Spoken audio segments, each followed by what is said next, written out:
नमस्कार, मैं रश्मि प्रभाकर। स्वागत है आपका एट न्यूज 11 में। देखिए, शनि देव लाभदायक एवं हानिकारक, इस पर दो विद्वान आचार्य लाल भूषण एवं आचार्य मिथिलेश मिश्र जी ने क्या कहा, देखिए इसकी पूरी रिपोर्ट हमारे संपादक प्रभारी मदन मोहन मिश्र जी के साथ। 22/5/2020 को आज भगवान शनि का अवतरण दिवस है। आज हमारे कार्यालय में आचार्य लालभूषण मिश्र एवं आचार्य मिथिलेश जी आए हुए हैं। दोनों अपना इस जयंती पर आज दोनों अपना एक अलग अलग मत देंगे। आप बताएं गुरुदेव। नीलांजन समाभासं रविपुत्रं यमाग्रजं छायामार्तण्ड संभूतं तं नमामि शनैश्चरम्। संपादक जी महाराज, आपने प्रश्न किया, इसके लिए आपको धन्यवाद है। भगवान सूर्य की पहली पत्नी संज्ञा, दूसरी पत्नी छाया। संज्ञा से यमराज की उत्पत्ति हुई जो छोटे भाई हुए, और दूसरी पत्नी छाया से शनैश्चर की उत्पत्ति हुई जो बड़े भाई हुए। प्रश्न लोगों के मन में उठ सकता है कि दूसरी पत्नी से बड़ा भाई, तो संतानोत्पत्ति में दूसरी पत्नी से ही संतान पहले हुई। कहने का मतलब कि प्रथम गर्भ छाया से हुआ और द्वितीय गर्भ संज्ञा से हुआ। ज्येष्ठ मास की अमावस्या आज 22 मई शुक्रवार है। ज्येष्ठ अमावस्या को ही शनैश्चर भगवान का जन्म हुआ।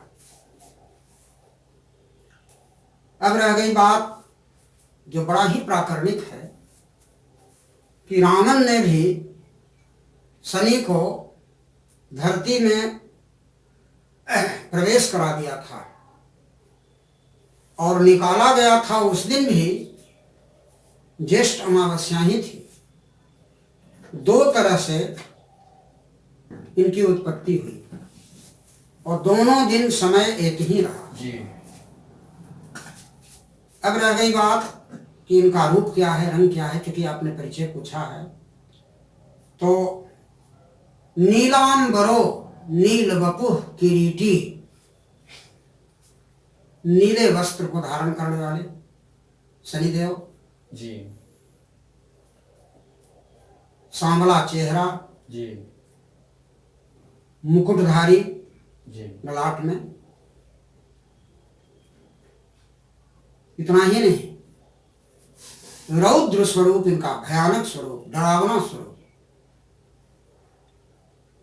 और ये चतुर्भुज हैं जी, धनुष बाण लिए हुए हैं। चारों भुजाओं में प्रधान रूप से धनुष बाण ही है, ऐसे पास भी है। ये शनि देवता हमारे बीच उपस्थित हुए और इनकी अद्भुत अद्भुत करामात को यदि आप पूछिएगा मैं बतलाऊंगा। पार्वती ने जब जन्म दिया था उस समय भी शनि की दृष्टि बहुत कठोर थी और आज भी कठोर है। पार्वती के आग्रह पर पार्वती के पुत्र गणेश को इन्होंने देखा और देखते ही उनकी गर्दन कट गई। इतनी कड़ी दृष्टि। जब किसी व्यक्ति की महादशा, अंतरदशा में शनि आते हैं, 7.5 में आते हैं, 2.5 में आते हैं, तो ये प्रभाव दिखाते हैं। इनका प्रभाव क्या है? पहले तो पति पत्नी में कलह हो जाएगा।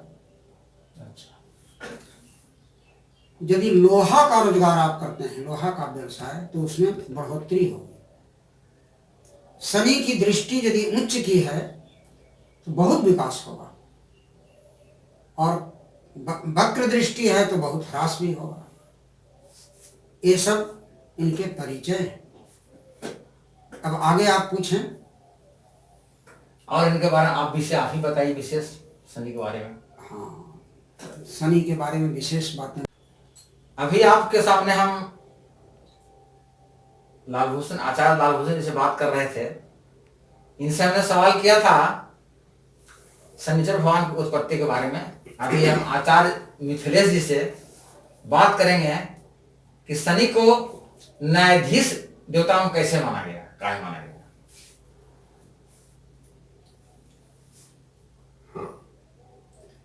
सर्वप्रथम यहाँ के प्रभारी संपादक श्री मदन मोहन जी मिश्र का मैं आभारी हूं, जिन्होंने इस कार्यक्रम का संचालन करके हम लोगों को मौका दिया है। जहां तक शनि के न्यायाधीश होने की बात है, शनि की उत्पत्ति से ही सारी चीजें जुड़ी हुई हैं। शनि की उत्पत्ति कैसे हुई, सबसे पहले यह आप जान लें। सूर्य की पत्नी छाया, जिसको सुवर्णा भी कहा गया है जी, सुवर्णा के गर्भ से 9 पुत्र उत्पन्न हुए जी। मात्र सुवर्णा के पुत्र से ही, छाया के पुत्र से ही, यह ब्रह्म पुराण की बात मैं कह रहा हूं जी। ब्रह्म पुराण के अनुसार छाया से 9 पुत्र उत्पन्न हुए जी, बड़े शनि और छोटे यम जी। इन 9 पुत्रों में 2 पुत्रों को भय उत्पादक देवता के रूप में स्थापित कर दिया गया जी, शनि और यम जी।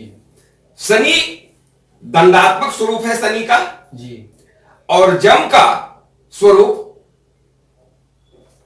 वो मारण के देवता है, वो मृत्यु कराते हैं, वो मृत्यु के देवता जी। एक दंड देते हैं, दूसरा प्राण दंड देते हैं, दोनों ही दंड है जी। एक प्राण दंड देते हैं, एक दंडित करते हैं जी। तो जो दंडित करे, न्याय के अनुसार जो न्याय में फेल होगा, न्यायोचित कर्म नहीं करेगा, दंड का भागी वही होगा जी। इसलिए शनि को न्यायाधीश भी कहा जाता है, क्योंकि शनि न्यायपरक देवता है जी। अब शनि की जहां तक दृष्टि का सवाल है जी, इसे ब्रह्म पुराण में ही एक कथा जुड़ी हुई है जी। शनि शुरू से ही श्री कृष्ण के भक्त थे जी, दिन रात श्री कृष्ण के भक्ति में तल्लीन रहते थे जी। इनके पिता सूर्य ने इनका ध्यान वहां से हटाने के लिए जी एक चित्ररथ नाम की कन्या से इनका विवाह कर दिया। वैसे ही इनकी पत्नी का 8 नाम आता है,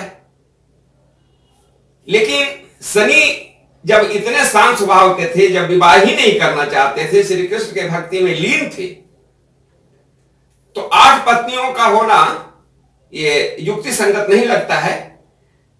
उनके स्वभाव के अनुसार 8 पत्नियों का नाम है, जैसे महिषी, अजा, कलहप्रिया, कलही, ये सब उनकी पत्नियों के नाम है जी। ये ब्रह्म पुराण के अनुसार मैं कह रहा हूं। है बात ऐसी हुई कि एक दिन उनकी पत्नी रजस्वला थी। रजस्वला होकर के, स्नाता होकर शनि के पास गई जी। शनि से वो रतिदान चाहती थी पुत्र प्राप्ति के लिए। शनि ने उसे रतिदान नहीं दिया जी। इस पर वह क्रुद्ध होकर के इनको शाप दे दिए कि आज के बाद आपकी दृष्टि जिस पर जाएगी उसका विनाश हो जाएगा जी। इसीलिए इनकी दृष्टियां प्रसिद्ध हैं। इन्होंने अपने पिता सूर्य के ऊपर दृष्टि डाली तो सूर्य को कुष्ठ हो गया जी। उनके साथी अरुण के ऊपर दृष्टि डाली तो अरुण पंगु हो गए जी। सूर्य के रथ के घोड़े अंधे हो गए। पार्वती पुत्र पर दृष्टि डाली तो गणेश जी का मस्तक कट के गिर गया, जो हाथी का मस्तक लगाया गया जी। तो यह दृष्टि के कारण जो नुकसान हो रहा है, यह शापित है दृष्टि इनकी। इस तरह से शनि न्याय के देवता हैं, लेकिन शनि सिर्फ गड़बड़ ही नहीं करते हैं, न्याय में किसी को दंड ही नहीं देते हैं, पारितोषिक भी देना इनका काम है। शनि की 2 राशियां हैं। सबसे पहले उत्पत्ति के संबंध में मैंने जो सूर्य पुत्र कहा, यह ऋग्वेद और यजुर्वेद दोनों में एक ही श्लोक आता है। सन्नो देवी रिभिष्टया आपो भवन्तु पीतये संजो भी श्रवन्तु न। आपो भवन्तु पीतये, शनि से हम प्रार्थना करते हैं कि आपो भवन्तु, किस लिए? तो पीतये, आप जल स्वरूप हो जाइए पीने के लिए। जी हे दिव्यमान, आप जल स्वरूप हो जाइए पीने के लिए। आपो भवन्तु पीते संजो भी श्रवंतु न। और सन जो है, सन कल्याण को कहते हैं, सन समन को कहते हैं। हमारा कल्याण कब होगा? जब हमारे पापों का समन हो जाएगा तो हमारा कल्याण हो जाएगा।